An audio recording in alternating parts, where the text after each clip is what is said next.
سووریای ئێستا چۆن دابەشکراوە؟ وڵاتانی ناوچەکە چیان لە سووریا دەوێت؟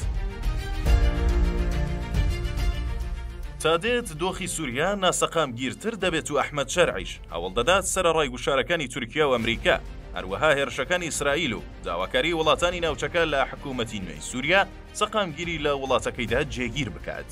ئەمە جیالەوەی کورد وەکو بەشێکی سەرەکی پێکاتەی سووریا لە ئێستادا داوای مافی خۆی دەکات و دەیەوێت بە ئامانجەکانی بگات کە تەنانەت خودی شەرع و حکوومەتی نوێی سووریاش ناتوانن حاشای لێ بکەن. سووریای نوێ دوای 13 ساڵ شەڕی ناوخۆ و دوایەوەی کە ڕژێمەکەی بەشار ئەسەد ڕووخە لە ئێستادا بە شێوەیەکی جیاواز دابەش بووە و ڕێکخستنەوەیشی قورس دێتە بەرچاو. بۆ پێیەی تورکیا هێزێکی سەربازی کە لە نزیکەی 10,000 کەس پێکاتووە ڕەوانەی سووریا کردووە کە بە شێوەیەکی سەرەکی لە ناوچە سنووریەکانی نێوان هەردوو وڵاتدا جێگیرن.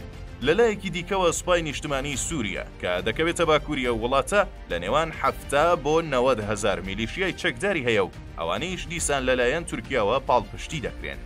لە بەشی باکووری ڕۆژهەڵات و ڕۆژهەڵاتی سووریاشدا هێزەکانی سووریای دیموکرات بە سەرۆکایەتی مەزلوم کۆبانێ کە بەپێی راپۆرتە نافەرمیەکان ژمارەیان لە نێوان 90 بۆ 110,000 سەربازە و بەشێکی سەرەکی خاکی سووریایان بەدەستەوەیە، هەرەمەش ترسێکی گەورەی لە لای سووریا و تورکیاش دروست کردووە. هەروەها ئەمریکا نزیکەی 900 سەربازی ڕەوانەی سووریا کردووە و ناوچەکانی باشووری سووریاش کە زۆربەی دانیشتوانی لە دروزەکان پێکدێن گروپەکانی وەک بەرەی باشوور و ژووری ئۆپەراسیۆنی باشوور تێیدا باڵا دەستن.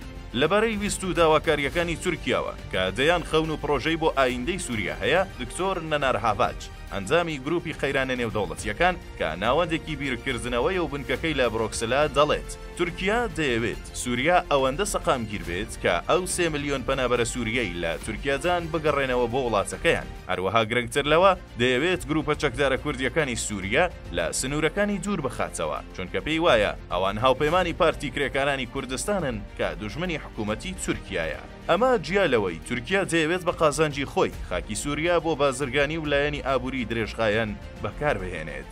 ئەگەر لە سوچێکی دیکەوە لە بابەتەکە بڕوانین، پێویستە سەرنجێکی ئەمریکاش بدەین، چونکە ئامانجی سەرەکی ئەمریکا لە سووریا سەرکوتکردن و ڕێگریکردنە لە سەرهەڵدانەوەی گروپە چەکدارە ئیسلامیەکانی وەکو داعش. لە ساڵی 2014ەوە ئەمریکا لەگەڵ ئەو گروپانە لە سووریا شەڕی کردووە و هاوکاری هێزە کوردیەکانی کردووە دژی داعش و گروپە توندڕەوەکان.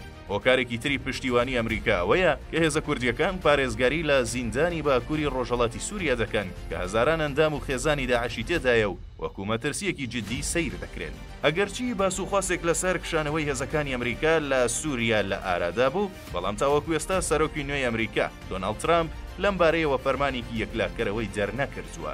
لە گۆشەیەکی دیکەشەوە گەر لە سووریا بڕوانین، ئەو ڕاستیەمان بۆ دەردەکەوێت کە وڵاتانی عەرەب و بەتایبەت وڵاتانی عەرەبی کەندا و ئەوانیش چاوەڕوانی خۆیان لە سووریای نوێ هەیە. بەپێی هەموو ڕاستی و پێدراوە سیاسیەکانی ئەم دواییە، وڵاتانی کەنداوی فارس وەک سعودی و ئیمارات بەهۆی پێشینەی زمانی، ئاینی و سیاسەتی یەکگرتووی وڵاتانی عەرەبیەوە بەنیازن سووریا بخەنەوە ناو هاوپەیمانێتی عەرەبی تا جیهانی عەرەبی لەوە دڵنیا ببێتەوە کە جارێکی دیکە سووریا نابێتەوە بە گۆڕەپانی تەڕاتێنی کۆماری ئیسلامی ئێران. ئەمە جگە لەوەی دەیانەوێت لە ئاوەدانکردنەوەی سووریادا ڕۆڵیان هەبێت و پشتیوانی ئەو وڵاتەش بۆ داهاتووی خۆیان مسۆگەر بکەن. ئەکتەرێکی دیکەی یاریەکەی ساحەی سووریا کە هەمووان بیری لێ دەکەنەوە رووسیایە، بەڵام چاوەڕوانیەکانی رووسیا زیاتر لە بواری سەربازی و ئەمنیدا خۆی دەبینێتەوە، چونکە رووسیا لە ساڵی 2015ەوە پاڵپشتی ڕژێمی ئەسەدی دەکرد. لە بەرامبەریشدا ئەسەد بنکە سەربازیەکانی لە سووریا بە رووسەکاندا و بنکەی دەریایی تەرتوس دەرفەتی ئەوەی بە رووسیادا کە لە دەریای ناوەڕاستدا ئامادە بێت و بنکەی ئاسمانی حمەیمیم بە سەکۆی ئۆپەراسیۆنی فەیلقی ئەفریقا دابنێت. لە ئێستادا کە ئەسەد ڕووخاوە، رووسیا سەروەت و سامان استراتیژیەکانی وەک کەشتی و فڕۆکە سەربازیەکانی لە سووریا دەکشاندوێتەوە و بەنیازە لەگەڵ کۆمکاری عەرەبی سووریا دانوستان بکات لەسەرەوەی چۆن لە داهاتوودا سوود لەو پێگانە وەربگرێت. لە ئێستادا و جیاواز لە چاوەڕوانی و داواکاریەکانی وڵاتان لە حکوومەتی نوێی سووریا کوتلە و لایەن و گروپەکانی ناوە وڵاتە ئاوڕا و پشتیوانی حکوومەتی نوێی سووریان. بەڵام ئیسرائیل یەکێکە لە وڵاتانەی کە وەکو مەترسیەکی جدی بۆ سەر داهاتووی سووریا سیر دەکرێت.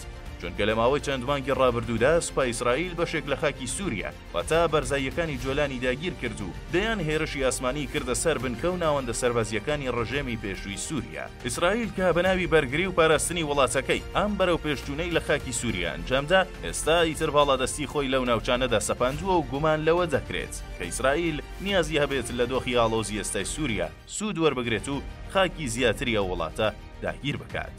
هەرچۆنێک بێت لە ئێستادا سووریایەکی لە تلت هەیە و هەر یەکە لە وڵاتان بە قازانجی خۆیان دەستوەردان لەو وڵاتەدا دەکەن. شتێک کە بۆ ئێمەی کورد زۆر گرنگە دەستەبەربوونی ئامانج و ویستەکانی هێزەکانی سووریای دیموکراتە. ڕاستیەکەش ئەوەیە کە لە دۆخی ئێستادا هەسەدە لە چوارڕێیانێکی قورسدا گیری خواردووە. لەلایەکەوە هێرشەکانی تورکیا بەردەوامن لەسەری و لەو لاشەوە هەر تورکیا هەوڵ دەدات ئەحمەد شەرعدان بە کورددا نەنێت و لە کاروباری سیاسی وڵاتدا ڕێگەیان پێ نەدات. نمونەی کۆنفرانسی نیشتمانی سووریا کە ڕۆژی سێشەممە ڕێکەوتی 25 شوباتی 2025 لە دیمەشق بەبێ پێکاتەکانی دیکەی وەکو کورد و دروز و شیعەکان بەسترا. باشترین نمونەیە بۆ ئەو ڕاستیەی کە دەسەڵاتدارانی دیمەشق باش دەزانن کە سووریای نوێ بە واقعی دابەش بووە، ئەگەرچی نایانەوێت دان بەو ڕاستیەدا بنێن. لە ئێستادا بەشێکی زۆر لە چاودێران و شرۆڤەکاران پێیان وایە ئەگەر پرۆسەی ئاشتی تورکیا ئەنجامێکی باشی هەبێت دەتوانێت کاریگەری لەسەر ڕۆژاوای کوردستانیشدا بنێت و دەرچەیەک بەڕووی کورد لەو بەشەی سووریادا بکاتەوە.